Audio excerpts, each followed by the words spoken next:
Hi friends, ഞാൻ ബിനു അടൂർ.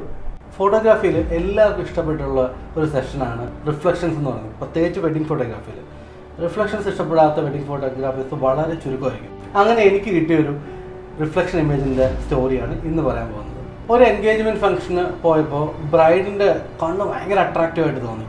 അതായത് ഈ കണ്ണിലെ വെയിൻസ് ഒക്കെ ഇങ്ങനെ തെളിഞ്ഞ് ഒരു ലെൻസ് വെച്ചിട്ടുണ്ടായിരുന്നു. അപ്പോൾ അത് ഭയങ്കര അട്രാക്റ്റീവാണ്, ഫോട്ടോസിനകത്തൊക്കെ വളരെ ഭംഗിയാണ്. പക്ഷേ ബ്രൈഡാണ് പറഞ്ഞത് അത് ഭയങ്കര ഇറിറ്റേഷനാണ്, കണ്ണിൽ വെക്കുമ്പോൾ കണ്ണിൽ നിന്ന് വെള്ളം വരുന്നു. പക്ഷേ ഫോട്ടോസിൽ ഭയങ്കര ഭംഗിയായിരുന്നു. അങ്ങനെ ഇവൻ്റ് എല്ലാം അവസാനിച്ച സമയത്ത് ഞാൻ ബ്രൈഡിനോട് ഒരു ഐഡിയ പറഞ്ഞു, ഇങ്ങനെ ഒരു ഫോട്ടോ എനിക്ക് എൻ്റെ മനസ്സിലുണ്ട്, നമുക്ക് ഷൂട്ട് ചെയ്യണം. അപ്പോൾ ബന്ധുക്കളെല്ലാം പോകാനുള്ള ധൃതിയിൽ പോകാമെന്ന് പറഞ്ഞാൽ, പക്ഷേ ബ്രൈഡ് ഗ്രൂമും അവിടെ നിൽക്കുകയും ആ ഫോട്ടോയ്ക്ക് വേണ്ടി ഏകദേശം ഒരു 15 to 20 minutes എൻ്റെ കൂടെ സ്പെൻഡ് ചെയ്യുകയും ചെയ്തു.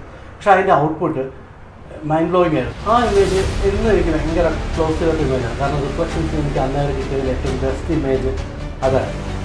നിങ്ങൾക്കും ഇതേപോലെ റിഫ്ലക്ഷൻസിൽ ഒരുപാട് ഇമേജ് നിങ്ങളുടെ ഗ്യാലറിയിലുണ്ടാകും. നമുക്കും അതിനെ പറ്റിയിട്ട് കമൻസിൽ സംസാരിക്കാം. ആ റിഫ്ലക്ഷൻസ് എങ്ങനെ എടുത്തതിനെ പറ്റി സംസാരിക്കാം. ഓക്കെ, ഇനി പുതിയൊരു കഥയായിട്ട് വരുന്നവരെ signing off. Bye. Thank U.